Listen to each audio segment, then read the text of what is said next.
So how did Sonic Circus come together? Well, it's a long story actually. Okay. I'll try and make it as short as I can. That's cool. But we were, we were in a band called Dead Star Renegade that played around town for a few years. I don't know when we finished up, about 3 years ago now, and put an album out and all that sort of crap. And when basically that band finished up, and we were all doing nothing, and that went on for a little while, and not too long though. And Vic, I knew, had brought all this recording equipment that he was sort of teaching himself how to use, and but he had no one to record or nothing to record except himself. And after a couple of months or whatever, he rang me up and he goes, "Man, I want to record these songs. Do you want to sing on them?" And I said, "Yeah, bloody oath." And they were all songs that we were working on as Dead Star Renegade. I think they were. No, two of them were. Yeah, yep. Two of them were, and two of them weren't. Two of them were new. And or was it one? I can't remember. Anyway, it doesn't matter. And,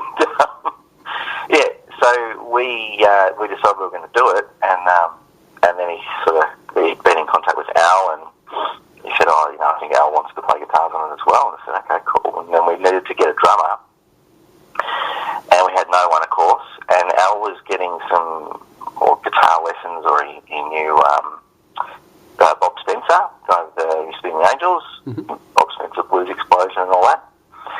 And so he was talking to him about what we were trying to do and that we needed a drummer. And Bob knew a guy called Peter Heckenberg who lives in New York, but he's an Aussie living over there, and he does teaches drums and records session music and all that sort of stuff. And he was in a band in the 80s, and I cannot remember the name of them right now, which is really, really bad. But I'll give it to you later. Maybe you can put it in a link or something. I don't know. I can't remember. Shit, that's really bad, isn't it? Anyway, Peter Heckenberg. And, so we got in contact with him and sent him some demos. We've just recorded the demos with Vic, and he laid down drums for us, which was really kind of him. And he's an awesome drummer. And, we did the bass ourselves and got it mastered and thought, stuff it, we'll just put it out. So we did. And so it's kind of more of a recording project. We haven't played live or anything like that. And it's really only the three of us. And then Heck, as we call him, when we've got songs ready to go, and we send them over to him and he plays drums for us. So, it's interesting. Very interesting. A bit different. Can you see you guys doing some live shows in the future? We've talked about it. I think we would all really like to, it comes down to time for all of us. That's the thing, like, I'm busy, obviously, with the show and family and job and all that sort of stuff, and those guys are as well. And Vic, what originally happened was we recorded the 4 songs on the first EP, and Vic, in his job, got offered a position in Texas. So he went over there. So he left us. So it was just me and Al, basically, and a guitarist in Texas and a drummer in New York. So it was a really bizarre situation. And obviously we couldn't play live then. And now Vic's come back, and it's all good. But he's going to be, I think, travelling a little bit sort of every now and again with work. Yeah. So it's just eventually we'd really like to, I think, and hopefully we will. But, we've just got to find the time, and it's really difficult. But hopefully it'll be good. That seems to be the big killer of bands is time. That's right. Always. Unless you're, 1,000,000% dedicated to it, and that's totally your life, you're gonna struggle, if you want to make it, especially in an original band. Especially in Australia, it seems to be too. Yeah, exactly. We talk about it all the time, how hard it is.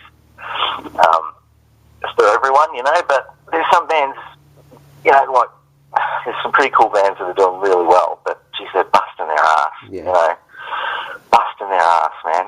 It's unbelievable. Yeah. That's one thing I wouldn't do again is tour, It's like we didn't do a lot of tours in Dead Star Renegade. We went into state a few times, but, some of the trips these guys are doing are hardcore, No way I could do that. So you guys releasing EPs as opposed to full albums? Would this be due to cost, or is it just easier to get EPs out these days? Yeah, it's more so just time 2 new songs that we're putting out, it's taken us about a year and a half to get them done. So just for 2 songs, we are worse than Metallica. But yeah, so that's just a thing for us. It's just a timing thing, and we sort of from the start we kind of agreed that we were just going to release songs as we went. So we finish one and put it out, or finish 2 and put one out, and then 4 weeks later put the next one out, sort of thing. Oh, yeah. So yeah, not really doing anything in regards to an album as such, but just more so singles. Okay. Kind of like the old school way of doing it. Back in the 50s, people would just release singles pretty much. Yeah. And there's a few bands that are starting to do it now, I've noticed too. I reckon it's a good idea. I don't know whether it works or not, but yeah, there's a few bands starting to do it, just 1 or 2 songs at a time, and and I think the ideal thing to go along with it would be a video. Yeah. So you've got the whole package, because everyone's watching YouTube. That's it. I think people come across more bands on YouTube than they do by just listening to whatever else. These days. I think YouTube's the go, so you need a video as well, but because we don't have a full band, it's hard to do a video, because there's only the 3 of us.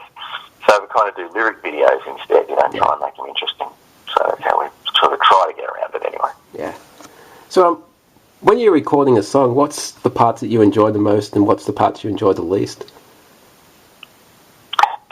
Well, the parts I enjoyed the most, for me, was going to Vic's place and setting up a microphone and screaming my head off for a couple of days. Yeah. And the driving his neighbours absolutely mental, because I think they thought that someone was being murdered in Vic's apartment. And prior to that, the EP that we did, the 4-song EP that we did, was doing the same thing at Alan's place and driving his neighbour's daddy too. But so that was the fun thing for me. But even just the fact of even getting together with the guys as the 3 of us, because it's really difficult for us to do that. We do a lot of stuff over the internet, a lot of sharing of ideas and stuff like that, which works. But then you need to sort of sit in a room together and nut it out when you're recording it, as you go, especially when you're doing the whole thing yourselves and you're mixing it and everything like that. So yeah, that was a great part about it, just sitting together with them and laughing and jamming the songs out. And the worst thing, just the time for me, just the time that it took to get these songs done. So we're going to try and make it a bit quicker next time. Cool. So you've been part of the local scene for a long time now. How much have things changed locally since the 90s? Heaps. That's really funny that you asked that question, right? Because in the interviews that I've been doing on the show, I've been asking that question to all the old dudes that I've been interviewing as well. Oh, wow. And now someone's asked it of me. That's actually cool. Thanks, man. What's changed? Yeah. Shitloads. Like, the internet is just... I used to sit in my bedroom in pretty much the very first band that I was in that played regularly. It was a band called Quidjibo. And we had a mailing list, old school at the gig. Yep. When you walked through the door, there was a clipboard there, write down your name, blah, blah, blah, mail address. And it was postal mail address, not like an email address. Right? And then I'd go home and we'd come up with a newsletter, and I'd sit there and type it up on a fucking typewriter. That's how ancient I am, man. Fuck. Right? Anyway, I'm not really that old. I'm only 35. Yeah, me too. But, what was I going to say? Yeah, so, that was, and then you'd put them on envelopes and take them down the post office and post them. So, it was all manual labour, and we'd, be hanging out posters on poles at, 2 o'clock in the morning and doing flyer runs at bloody Chases Hard and Fast, flying all the cars in a car park at 1 o'clock in the morning after rehearsals and shit like that. And that was an awesome time, though, because when you're in a band and you're young and, and your mates, you're just having a blast. It was fantastic. It was the best time ever. But now, you've got so much more reach. When back then it was just Melbourne. That was it. You couldn't really do anything interstate. Like, we drove up and played shows in Sydney and stuff like that. But it was, a lot harder. You couldn't promote it. Very hard to promote interstate gigs. So it was all just a very, tight local level. And when I was first doing it with Quidgibo, that was kind of when the hair metal scene and the glam rock scene kind of died and grunge took over. Yep. So we were fucked. We were playing to nobody. Once again, time. Came at the wrong time. Yep, all comes down to timing. Fuck. Yeah. But now, he's more obviously internet and it's now a worldwide thing, instead of just being an Australian thing back then, or just even a Melbourne thing or a Sydney thing. Now everything you do is just global, and that's fucking awesome. You can just reach so many people. It's amazing. And technology to record, we can all record at home now.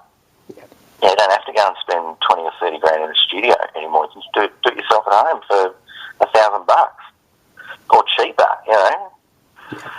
So, big changes, I reckon, man. Absolutely.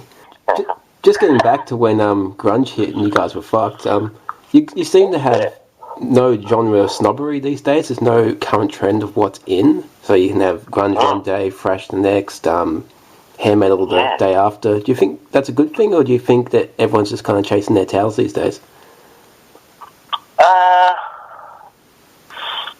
That's a good question.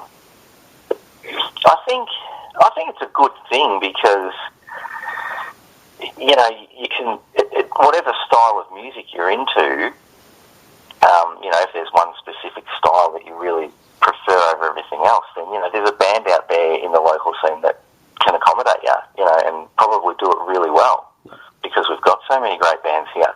So I think people are really lucky in that respect. But then at the same time, there's a lot of difference in the scene, and so maybe the crowds that are able to get to the gigs are not as big because there is so much choice, you know what I mean? So it makes the scene even tougher to sort of break through on. So it's kind of 50-50, I suppose. Yeah. I don't know whether I'd say it's more of either, but I guess if everyone's pulling together and helping each other, like if the scenes can help each other, then that sort of becomes a team. They can push sort of a movement, and get heavy music as a whole back up there. That'd be a nice dream. Yeah, it'd be good. Yeah, I remember back in the late 80s when I was first getting into music and people were saying, if you like Guns N' Roses, you can't like Motley Crue because they hate each other. You have to pick one or the other. I'm just like, I like both. That's right. This is stupid. If they got their own shit, that's fine, but I like both bands. Yeah, exactly. Yeah, that's exactly right. I remember when I was a little kid, my sisters were into Sherbet and Skyhawks. One was into Sherbet, the other was into Skyhawks. And it was exactly the same. They hated each other's guts. Yeah. Because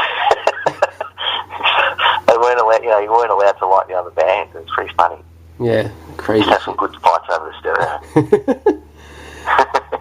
So, if you could give some advice back to when you were 20 to yourself, what would it be?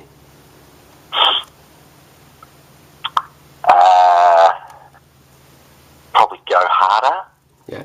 Probably would have gone a bit harder. Put a bit more dedication into it. Maybe, I don't know. Maybe I wasn't. Yeah, maybe I didn't have that sort of enough push. Like I look at guys like Brad Maher, and I look at him and think, fucking hell, like that's what it takes. And I wasn't never that. I was never as passionate and fired up as that dude. That guy's a freak, and I love the guy. But because of his passion, So I didn't have that. So I guess looking back now, to be like, now what you actually need to do trying to do what Brad Maher's doing. Probably crazy shit.